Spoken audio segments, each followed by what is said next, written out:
ଗାଳ୍ପିକ ବିବିଧ ବିଶ୍ୱଙ୍କ ଗଳ୍ପ ଶୀର୍ଷକ ପୁସ୍ତକ ମେଳା ପ୍ରଥମ ଗଳ୍ପ ମାସ୍କ। କରୋନାର କରାଳ କାୟାରୁ ମୁକ୍ତ ହୋଇ ମାନବ ସମାଜ ଅଣ୍ଟାସଳଖି ଠିଆ ହେବାରେ ଲାଗିଥିଲା। ବନ୍ଦବାନ୍ଦ ହୋଇଥିବା ଦୋକାନ ବଜାର ଏବେ ଶାଖା ମେଲିବାକୁ ଆରମ୍ଭ କରିସାରିଥିଲେ। ସେହି ନ୍ୟାୟରେ ସାହିତ୍ୟ ବି ତାର ପୃଷ୍ଠା ମେଲିବାକୁ ଆରମ୍ଭ କରିସାରିଥିଲା। ବନ୍ଦ ଥିବା ବହିମେଳା ଏଥର ବହୁ ଆଡମ୍ବରରେ କରିବା ପାଇଁ ଆୟୋଜକ ସଜବାଜ ହେଉଥିଲେ। 2 ବର୍ଷ ପରେ ହେଉଥିବାରୁ ମେଳାରେ ଥିଲା ଅସଂଖ୍ୟ ଭିଡ଼। ଆୟୋଜକଙ୍କ ଆଶାରୁ ବି ଅଧିକ। ବିଶେଷ କରି ଯୁବପିଢ଼ିଙ୍କ ସଂଖ୍ୟା ଥିଲା ଆଶାତୀତ। ଯୁବପିଢ଼ି ସାହିତ୍ୟ ମନସ୍କ ହେବା ଏକ ଶୁଭ ସଂକେତ ବୋଲି ସମସ୍ତେ ଚର୍ଚ୍ଚା କରୁଥିଲେ। କରୋନା ପ୍ରାୟତଃ ପ୍ରଶମିତ ହୋଇସାରିଥିଲେ ବି କିଛି ଲୋକଙ୍କ ମୁହଁରେ ଲଟକିଥିଲା ମାସ୍କ, ଯାହା କରୋନାର କରାଳ ରୂପକୁ ମନେ ପକାଇ ଦେବାକୁ ବାଧ୍ୟ କରୁଥିଲା। ଯୋଡ଼ା ଯୋଡ଼ା ହୋଇ ମେଳାରେ ବୁଲୁଥିବା ଜଣେ ତରୁଣୀଙ୍କୁ ମିଡ଼ିଆବାଲା ପଚାରିଲେ, କରୋନା ତ ଗଲାଣି, ତଥାପି ଆପଣଙ୍କ ମୁହଁରେ ମାସ୍କ, କାରଣରେ କ'ଣ କହିବେ? ଉତ୍ତର ଦେବାକୁ ଅନିଚ୍ଛୁକ ସତ୍ତ୍ୱେ ମିଡ଼ିଆବାଲାଙ୍କୁ ତରୁଣୀଟି କହିଲା, ସାବଧାନତା ହିଁ ସୁରକ୍ଷା। ଏମିତି ବି ମେଳାରେ ଏତେ ଧୂଳି ପବନ ଯେ ମାସ୍କଟି ମୁହଁରେ ଥିଲେ ସବୁ ଦୃଷ୍ଟିରୁ ଭଲ। କେବଳ କରୋନା କାହିଁକି, ମାସ୍କ ଏବେ ମଲ୍ଟିପର୍ପୋଜ ୟୁଜରେ ବି ଆସୁଛି। Brilliant answer. ମାସ୍କ ଏବେ ମଲ୍ଟିପର୍ପୋଜ ୟୁଜ ବା ବହୁମୁଖୀ ବ୍ୟବହାରର ପ୍ରତୀକ। ସାମ୍ବାଦିକ ଜଣକ ଖୁବ୍ ପ୍ରସନ୍ନତା ସହ ତରୁଣୀର ଉତ୍ତରକୁ ବ୍ୟାଖ୍ୟା କରୁଥିଲେ। ମିଡ଼ିଆବାଲାଙ୍କ ବୁମ୍ଟି ଏଥର ଆଉ ଜଣଙ୍କ ଆଡ଼କୁ ମୁହାଁଇଲା। ତରୁଣୀଟି ଏଥର ଟିକେ ଆଶ୍ୱସ୍ତ ହେଲା। ତା ସାଙ୍ଗେ ବୁଲୁଥିବା ତା ବନ୍ଧୁ ତା ହାତକୁ ଟିକେ ଚାପି ଦେଇ କହିଲେ, ସତରେ ତୁମର କି ବୁଦ୍ଧି ମ, ମାନିବାକୁ ପଡ଼ିବ। ଝିଅଟି ଏଥର ତା ବୟଫ୍ରେଣ୍ଡକୁ ଥିର କିନା କହିଲା, ଏଇ ମାସ୍କ ଆଉ ଚଷମାଟି ଅଛି ବୋଲି ମୁଁ ତୁମ ସାଙ୍ଗରେ ଏତେ ଆରାମରେ ହାତ ଧରାଧରି ହୋଇ ବୁଲି ପାରୁଛି। ନହେଲେ ଖୋଲା ମୁହଁରେ ଆମକୁ କିଏ ଚିହ୍ନିଦେବନି। ଯେତେ ଦିନ ଯାଏଁ ଏ ମାସ୍କ ଅଛି ସେତେ ଦିନ ଯାଏଁ ଆମ ଭିତରେ ପ୍ରେମ ବଞ୍ଚିଛି ବୋଲି ଭାବିପାର। ଏତିକି କହି ଝିଅଟି ପିଲାଟିର ହାତରେ ହାତକୁ ଛନ୍ଦି ଭିଡ଼ ଭିତରେ ହଜିଗଲା। ଦ୍ୱିତୀୟ ଗଳ୍ପ ମା ଛୁଆ। ପ୍ରଦର୍ଶନୀ ପଡ଼ିଆରେ ମହୋତ୍ସବ। ପ୍ରତିଦିନ ସନ୍ଧ୍ୟାରେ ଭିଡ଼ ଜମୁଥାଏ ଖୁବ୍। ଏଥିରେ ବିଭିନ୍ନ କିସମର ଷ୍ଟଲ୍ ସବୁ ପଡ଼ିଥାଏ। ପୋଷାକ ପତ୍ର, ପଶମ ବସ୍ତ୍ର, ଘରୋପକରଣ, ନିତ୍ୟ ବ୍ୟବହାର୍ଯ୍ୟ, ଖାଦ୍ୟପେୟ ଓ ବହିମେଳା ଆଦି ଷ୍ଟଲ୍ ସବୁ ଏଥିରେ ସାମିଲ ହୋଇଥାନ୍ତି। ଛାତ୍ରଛାତ୍ରୀଙ୍କ ଠାରୁ ଅଧ୍ୟାପକ ଅଧ୍ୟାପିକା ଯାଏ, ଛୋଟରୁ ବଡ଼ ଯାଏ, ଶିଶୁରୁ ବୃଦ୍ଧ ଯାଏ ସମସ୍ତେ ବୁଲି ଆସୁଛନ୍ତି। ବିକ୍ରି ବଟା ମଧ୍ୟ ଜୋରସୋର ହେଉଥାଏ। ମିଡ଼ିଆ କଭରେଜ ବି ହେଉଥାଏ।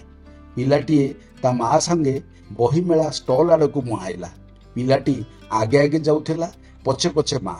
ପିଲାଟି ବହି ଗୋଟେ ପରେ ଗୋଟେ ଖେଳୁଥିଲା। ସେ ଗୋଟେ ରଙ୍ଗ ବେରଙ୍ଗ ଗପ ବହିର ପୃଷ୍ଠା ଓଲଟାଇବାରେ ଲାଗିଲା ଓ ମାଆକୁ କହିଲା, ଏଇଟା ନେବା। ମା ନାଲି ଆଖି ଦେଖେଇ କହିଲେ, ଏଇଟା ତ ପଢ଼ା ବହି ନୁହେଁ, ପଢ଼ା ବହି ଦେଖେ।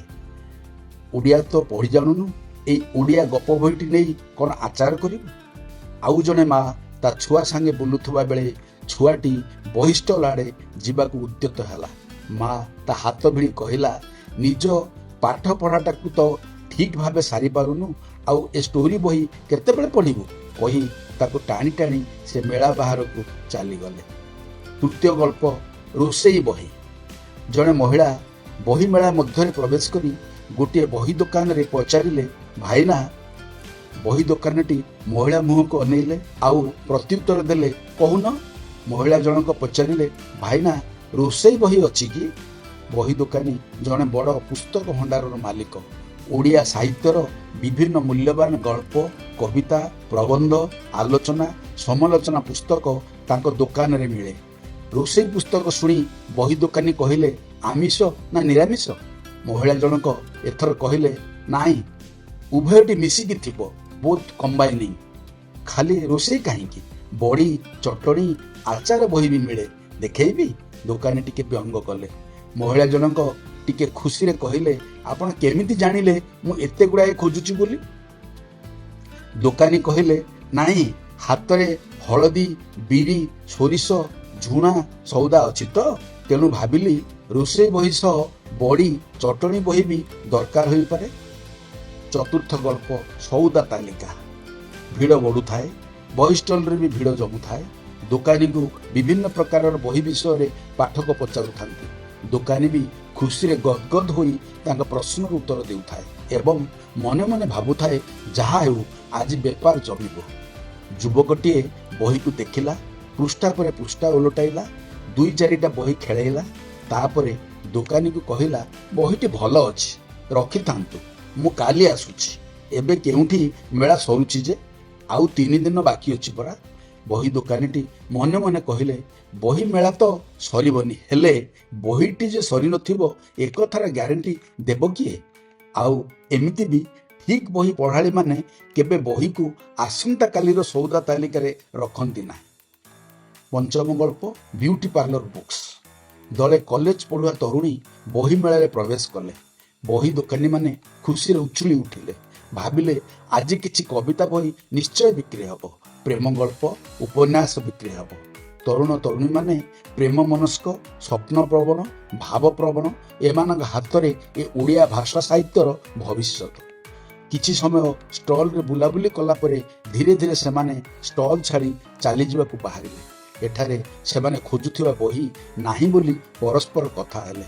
ତାଙ୍କ କଥା ଶୁଣି ଦୋକାନୀ ମୁହଁରେ ଆଶ୍ଚର୍ଯ୍ୟର ସୀମା ରହିଲାନି। ତାଙ୍କ ଦୋକାନରେ ପ୍ରାୟତଃ ସବୁ ପ୍ରକାରର ବହି ଅଛି, ତେବେ କେଉଁ ବହିଟା ନାହିଁ ସେ ତରୁଣୀମାନେ ଗୋଟିଏ ବି ବହି କିଣିଲେ ନାହିଁ। ଆଶ୍ଚର୍ଯ୍ୟ ଓ ଅନିସନ୍ଦିଗ୍ଧ ମନରେ ପଚାରିଲେ ସେମାନଙ୍କୁ, ଆପଣ ଖୋଜୁଥିବା ବହିଟିର ନାମ କ'ଣ, ଯାହା ମୋ ଷ୍ଟଲରେ ନାହିଁ? ଝିଅଟି ବଡ଼ ଗର୍ବ ଓ ସାହସର ସହ ହସି ହସି ପ୍ରତ୍ୟୁତ୍ତର ଦେଲା, ବିୟୁଟି ପାର୍ଲର ବହି ଅଛି କି? ପରବର୍ତ୍ତୀ ଗଳ୍ପ ପୁସ୍ତକ ମେଳା ଓ ଅଧ୍ୟାପିକା। ଦଳେ ଅଧ୍ୟାପିକା ଶିକ୍ଷୟିତ୍ରୀ ବହି ମେଳାରେ ବୁଲୁଥିଲେ। ଦୋକାନୀ ତାଙ୍କ ପରିଚୟ ପାଇ ଭାରି ଖୁସି ହେଲେ। ମନେ ମନେ ଭାବିଲେ, ବହି 2ଟା ବିକ୍ରି ଏଥର ନିଶ୍ଚୟ ହେବ। ଦୋକାନୀ ଏଇଟା ନିଅନ୍ତୁ, ସେଇଟା ନିଅନ୍ତୁ କହି ତାଙ୍କର ଦୃଷ୍ଟି ଆକର୍ଷଣ କରୁଥାଏ। ଅଧ୍ୟାପିକା ମହୋଦୟା କହିଲେ, କଲେଜ ଲାଇବ୍ରେରୀରେ ଏତେ ବହି ଅଛି ଯେ ପଢ଼ିବାକୁ ସମୟ ନାହିଁ, ଆଉ ଏଇ ବହି ନେଇ କ'ଣ କରିବି? ଦୋକାନୀ ଜଣକ କହିଲେ, ଆପଣଙ୍କ ପର୍ସନାଲ ଲାଇବ୍ରେରୀ ପାଇଁ ତ ନିଅନ୍ତୁ। ଅଧ୍ୟାପିକା କହିଲେ, ସହରରେ ଘର ଭଡ଼ା ଯେଉଁ ରେଟ୍, ସେଠି ପର୍ସନାଲ ଲାଇବ୍ରେରୀ ପାଇଁ ଜାଗା କାହିଁ?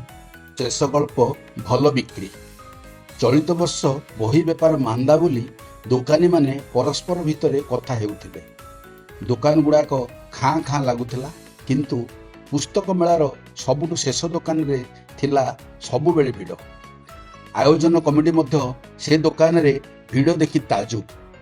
ସେ ବହିବାଲା ପାଖରେ କିଛି ମୂଲ୍ୟବାନ ବହି ନଥିଲା ବୋଲି ଆୟୋଜନ କମିଟି ତାକୁ ସବା ଶେଷ ମୁଣ୍ଡରେ ଷ୍ଟଲଟିଏ ଦେଇଥାନ୍ତି, କିନ୍ତୁ ସେଠି ତ ସବୁଠୁ ଅଧିକ ଭିଡ଼। ସେ ଦୋକାନରେ କି କି ବହି ଅଛି ଦେଖିବାକୁ କମିଟିର କାର୍ଯ୍ୟକର୍ତ୍ତାମାନେ ଗଲେ। ସେ ଦୋକାନର ବହି ଦେଖି ସେମାନେ ତାଜୁବ, ତଥାପି ଲୋକଙ୍କ ଭିଡ଼ ଥିଲା ଯଥେଷ୍ଟ। ସେ ଦୋକାନରେ ଥିବା ବହିଗୁଡ଼ିକର ନାମ ଥିଲା କ୍ୟାଲେଣ୍ଡର, ରାଶିଫଳ, ବାସ୍ତୁଦୋଷ, ଆମ ରୋଷେଇ, ସୁନ୍ଦରୀ ହେବାର ଟିପ୍ସ, ବିୟୁଟି ପାର୍ଲର, କାମଶାସ୍ତ୍ର, ବଡ଼ି, ଚଟଣି, ଆଚାର ଓ ହଳଦିଆ ଜରିଗୁଡ଼ା ଶସ୍ତା କାମୋପନ୍ୟାସ।